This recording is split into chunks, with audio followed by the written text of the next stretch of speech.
Alright folks, welcome to this exciting video where you once again join me in the wild countryside of Scotland, and today we've come to the edge of the Montrose Basin. I can't even say the name of the town folks.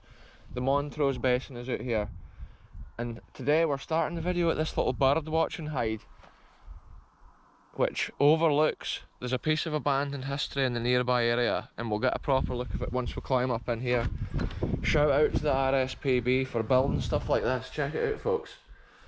This is one of the coolest bird watching hides around here, or around any of the lochs that I've seen.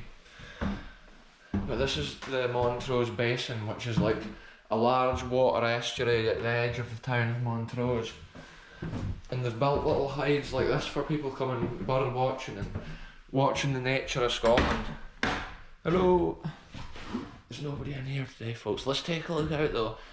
I thought this was a cool point to start the walk because you get such a good view of the whole area. Looking away out across, like Montrose is that direction. I can hear the wind belting against the outside of this place. That's another reason I thought it's cool to do the intro in here. Like that's the top end. When the sea comes in, the water comes all the way up to there, so the tide's kind of like out.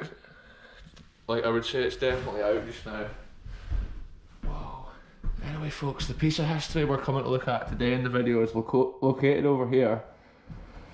The old railway from Brechin to Montrose comes out that line there, along past those trees, all the way to Montrose, that direction there. But it looks to me like there's a cool old sandstone like railway building, and I'm not sure like how accessible it's going to be. There's these like deep ditches running around the outside, and I'm just hoping there's not one at the other side of that field, because basically we're away to document this history folks, and that's the kind of adventure that I love. You just have to try and find your way across the country to see what history remains of a time gone by. The mission to get there is often the coolest bit of it, and I'm not even sure what this building is, but because it's at the side of the old railway, I'm guessing it's a railway related building. Maybe like an old signal box or an old control building of some sort, but we'll find out the real history when we go over there. What a cool little bird hide this is though, isn't it? It's been really well constructed. Maybe one day we'll have to come back when the tide's in and see if there's any rare birds flying about. But even on a stormy day, you can get the good of a place like this. Keeps you out of the cold Scottish winds blowing across the valley. And then we'll have a look over here before I head the opposite direction. Yeah, wow, this view is just incredible here.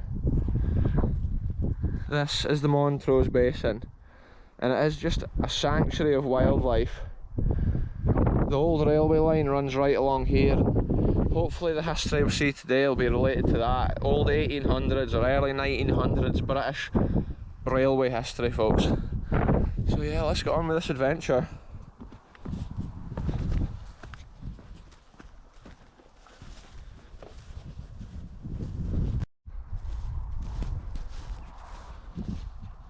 Look at this folks, I'm out on this wild desolate piece of land here, and it's most commonly just walked over by sheep now. This is great sheep grazing land here. That's the little bird hide bitty that I was in at the start of the video over there. And then this ancient historical wonder that we're going to see, it's located on the ridge just in front of us. Adventures like this are so cool when you've never been to a place before and you never know what you're going to see around the corner. It's like crazy years of history just ready to be uncovered. Little hidden nuggets of history like this, miles away from like main roads and unseen. It's cool just to see if it's like what it is and what it's been. So there we go folks, we've made it to the other side of this marshy kind of bog field, and I'm not even sure what sort of ancient history we've just discovered here, but there is a bridge over this ditch, so if I had gone straight as the crow flies I would have probably gotten wet feet for sure. Ditches like that can be really deep and dangerous. If you go in you don't get out because the mud's so soft and sticky. And look, there's the old remains of a wall coming in here. This could be some ancient roads and stuff from way back in Scottish history, because literally this is just like boggy kind of grassland. It's only really used for grazing sheep and stuff, and things haven't been built out here for thousands of years. Apparently the Montrose Basin, the actual estuary, was created from a tsunami which struck the east coast of Scotland here many years ago. I'm sure it was back, oh, I can't even remember, folks. It wasn't as long ago as what you would think, but there had been like a volcano in Norway, and it had set off a massive tsunami that came right down the North Sea, and it really affected the east coast of Scotland. Wow, what has it been, folks? I can see it's got a chimney on it and it's got a door at the side, but the roof is actually unusual. It's going to be interesting to see what it is. There's a nice old dike line running down here as well, but most of the dike's destroyed and gone. So I'm not sure if this has been maybe a farmer's field, but it's just gotten boggy over the years, because sometimes they used to drain the land like hundreds of years ago and their fields were a lot smaller. But if you probably tried to take like a modern tractor or something onto there, it would just sink. So now it's just sheep grazing, like I say. Yeah, look, that wall's just proper leaning. That trees is actually holding the wall up there. Wow, folks, this is so cool. I'm just thinking I should have maybe been at that side of the wall, because it looks like there could potentially be a ditch right here.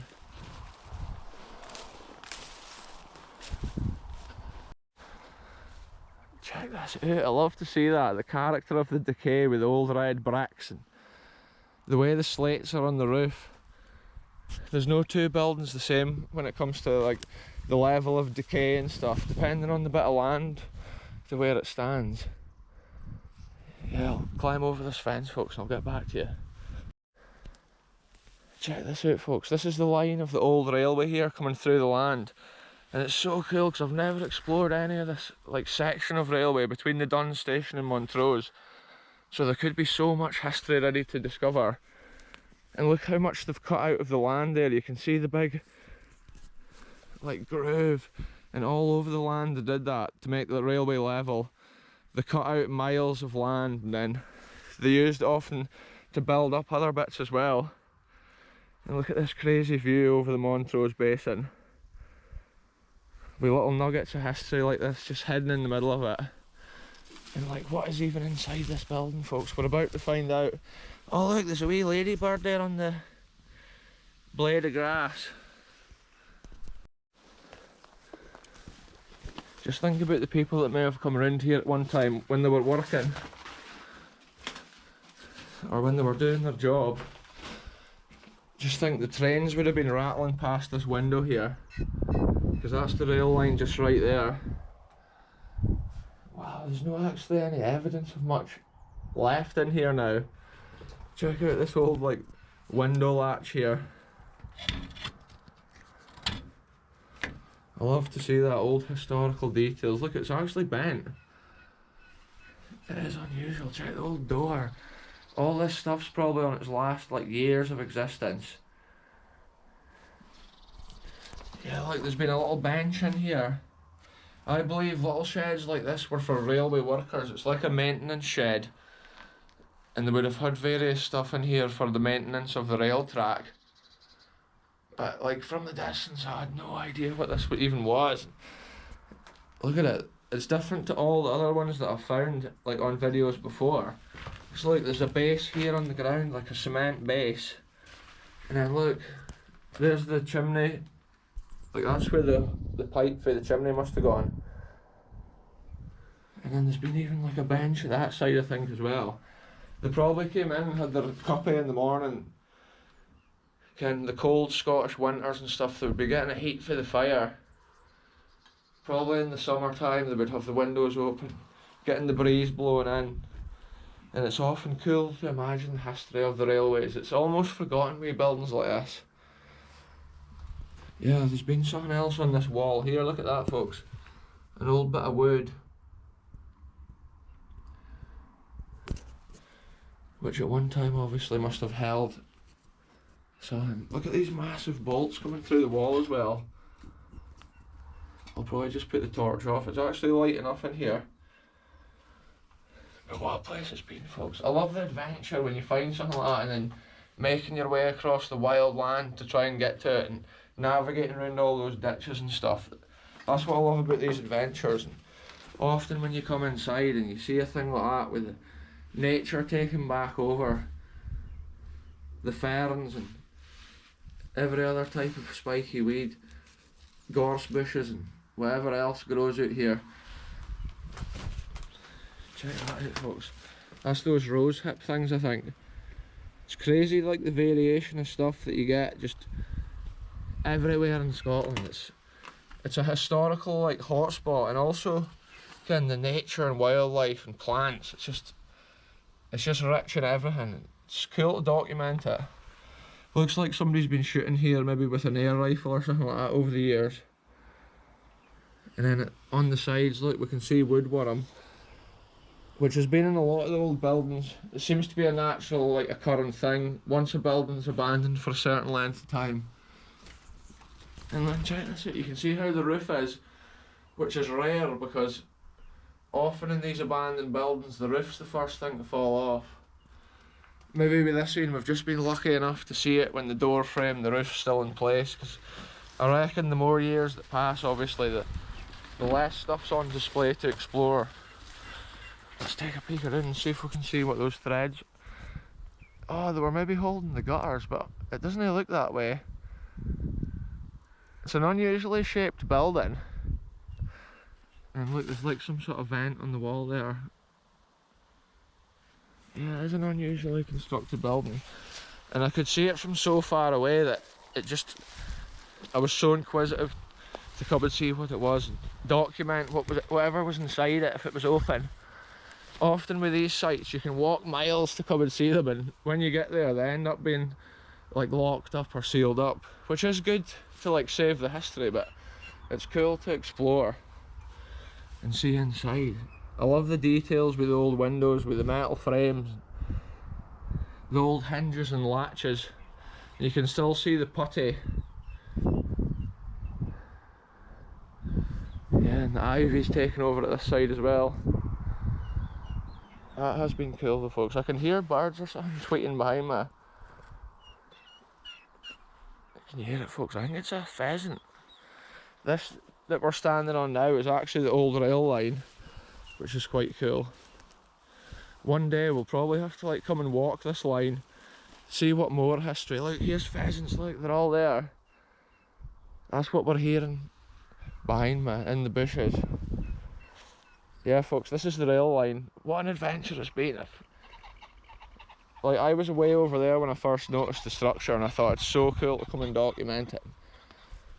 Yeah, I might actually head further along the side of the water estuary of the Montrose Basin, and I might find more abandoned history like this from the railway time period. This looks like more of a 1900s railway construction, but I have seen older like railway buildings like that, and they've got like little coal fires. They all have some sort of like source of heat, so that was so the workers were comfortable working on the rails. Every few miles there's normally like another little shed of some sort for them to, wherever they were working, they would have somewhere to go to have their sandwich and their cuppy and to get a heat, folks. Yeah, I'll get a couple of pictures of this and then we'll head on around. It's interesting to see it with the stone brick, well, the red bricks there, and the cement and stuff still in great condition. Normally with these buildings they get weathered, and that's the sort of stuff that's like the first thing to fall out.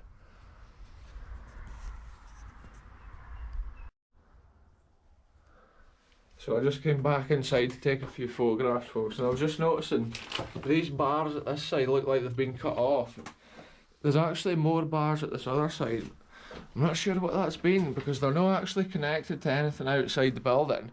I'm wondering if they either hung some of their tools on there or laid something across them. But there seems to be a lot of that. And yeah, it's interesting. This could have been where they had their coat hooks. I just imagine the folk back in those days with their massive like trench coats of the era, walking the rails, all weathers, with their barrows and their shovels. Yeah, the techniques they used in them back then were incredible. It's just crazy to see little nuggets like this. It's so far from a main road, there's no graffiti, there's no damage, nobody's even like scratched the name in.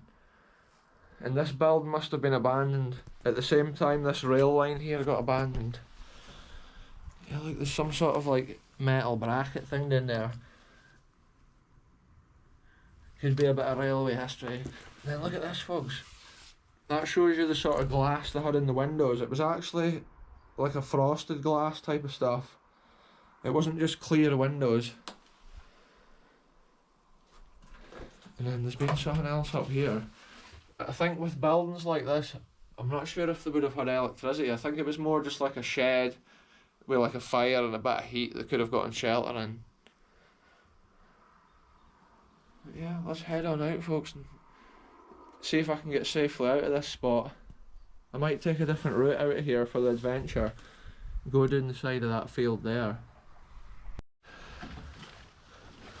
Like we've said in previous videos and places like this, folks, to the landowner and the building owner here, we come with the greatest of respects. Wow, folks, I'm literally like caught in this bush now.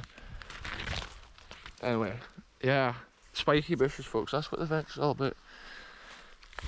But yeah, we come with the greatest of respects to the landowner and the building owner. We're just here to document the history of a wee structure like this, which is forgotten and slowly getting lost to time.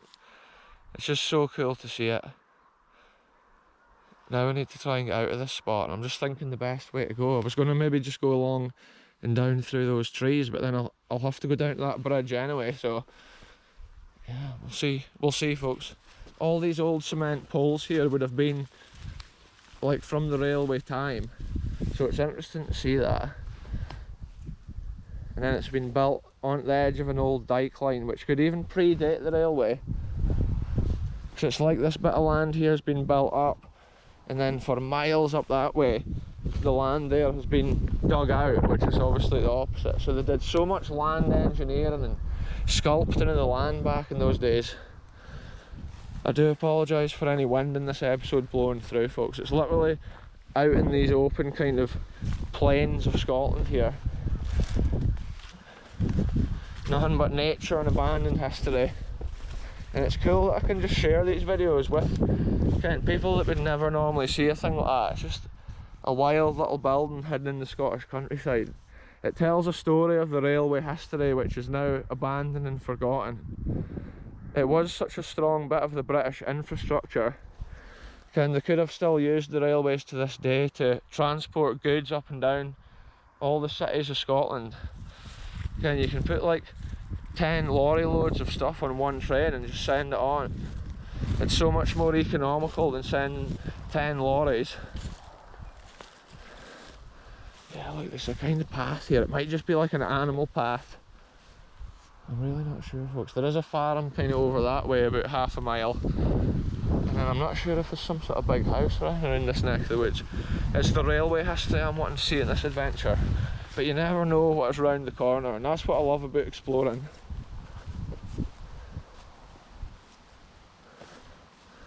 Yeah, folks, this could be an absolute no-no coming this way. Look at that.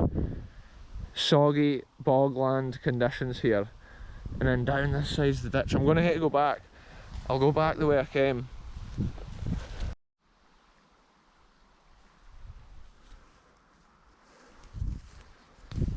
So there we go, folks. We'll leave this ancient wonder in peace until the next explorer comes round this way. But I've really enjoyed seeing that, but part of the adventure is always trying to navigate the land and trying to get to these spots. Sometimes you see them in the distance and they look like they're close, but when you actually try and get to them, it's a proper mission. And this place has been a bit like that, just because the way the boggy land is with the ditches in between. But for the next video, well, I'm not sure, I'm waiting to head on around like the edge of the basin a bit and see if I can see any more abandoned railway history further up the line. But I'll keep that for the next video, folks, so I'll end this one here. Thanks very much for watching, and we'll catch you very soon with the next one.